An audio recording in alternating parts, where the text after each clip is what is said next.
Assalamualaikum. Hai semua. Lama betul Umi bercuti kan? Dah ada yang rindu ke tu dengan resipi-resipi dari Umi? Tutorial kali ni Umi nak sharekan satu lagi resipi best, iaitu Red Velvet Butter Cake. Mungkin sebelum ni Umi pernah pun sharekan resipi Red Velvet Butter Cake ni, tapi kali ni Umi nak sharekan satu resipi yang best. Resipi yang berbeza tapi teknik yang sama macam yang lepas.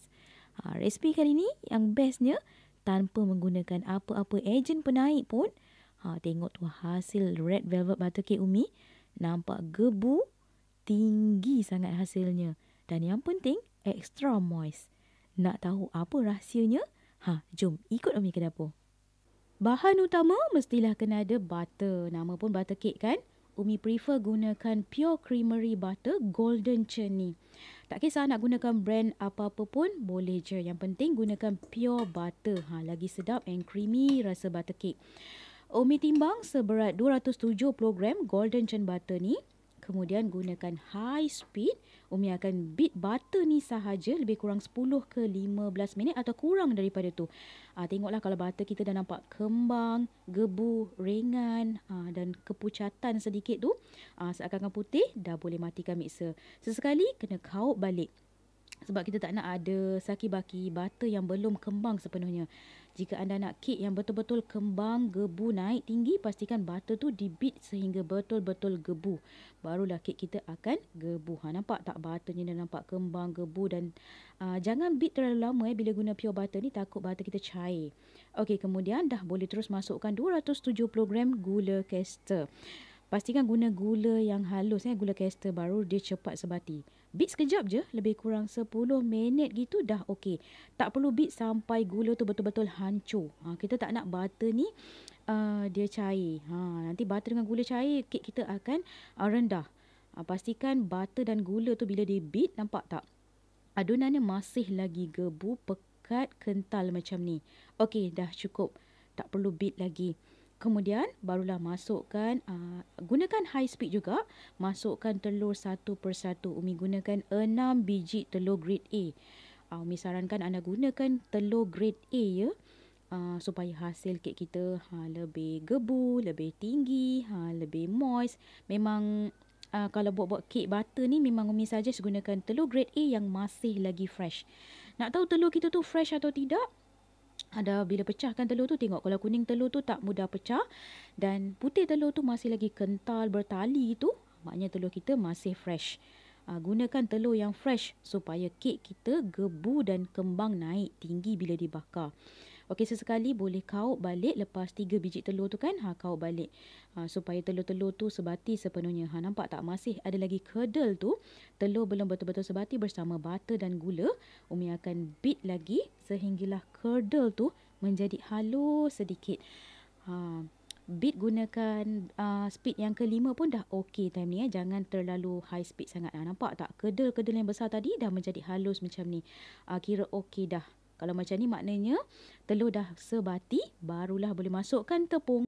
Timbang 280 gram tepung naik sendiri brand Blue Key. Kemudian ditambahkan 1,5 sudu besar serbuk koko.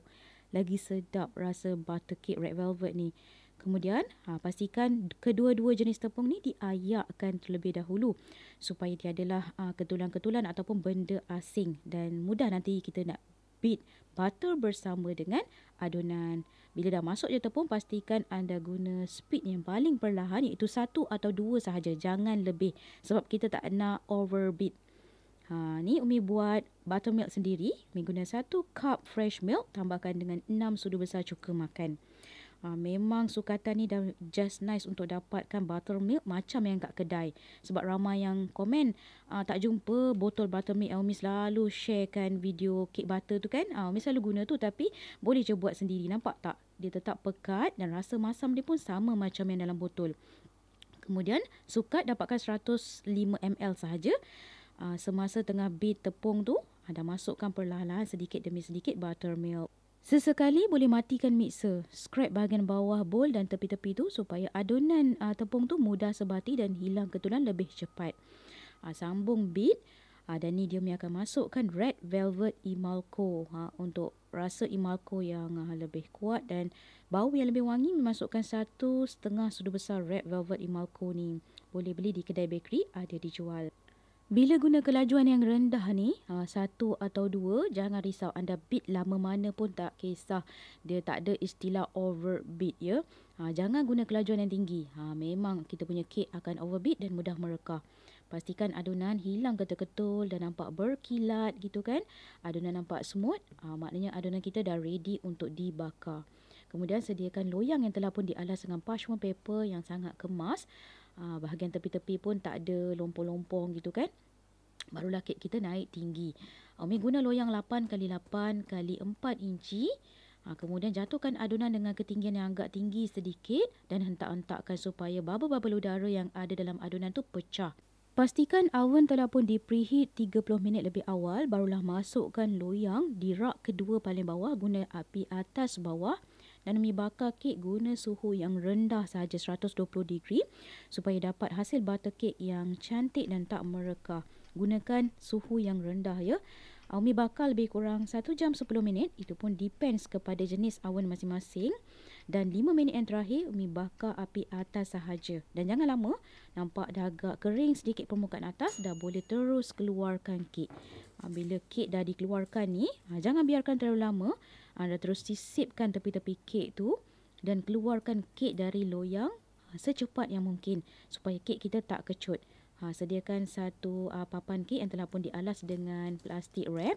Kemudian telungkupkan, keluarkan kek perlahan-lahan dari loyang.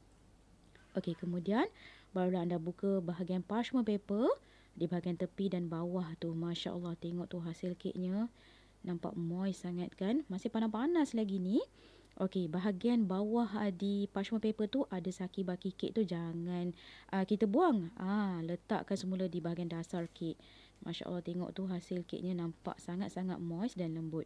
Okey, kemudian sediakan satu lagi papan kek. Telungkupkan kek tu ke atas dan perlahan-lahan buka papan kek tu. Nampak bahagian atasnya tak berapa flawless sangat. Tapi jangan risau. Panas-panas lagi ni Umi akan wrappingkan kek ni. Yes, masih dalam keadaan panas, kek ni hendaklah di wrapping.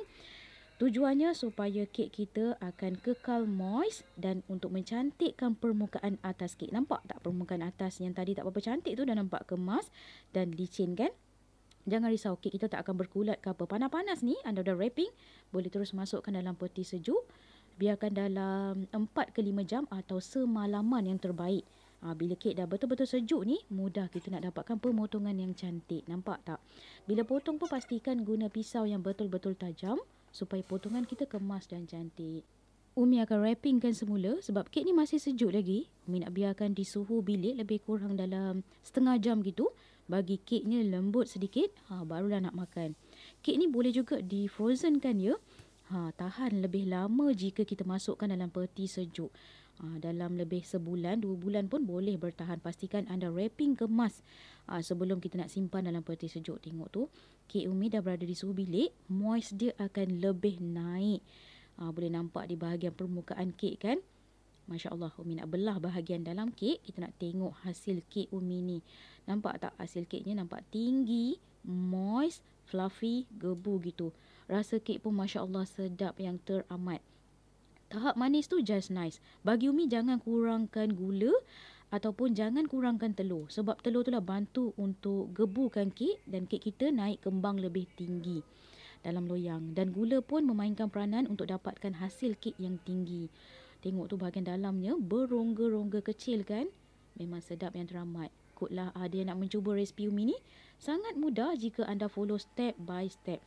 Okey, sekian sahaja dalam tutorial kali ni. Jumpa anda di episod akan datang dengan pelbagai lagi resipi-resipi menarik hanya di channel Umi Atia Atif Kitchen. Jangan lepaskan peluang untuk tonton dengan tekan bell untuk dapatkan notification setiap kali Umi up video terbaru. Assalamualaikum. Bye.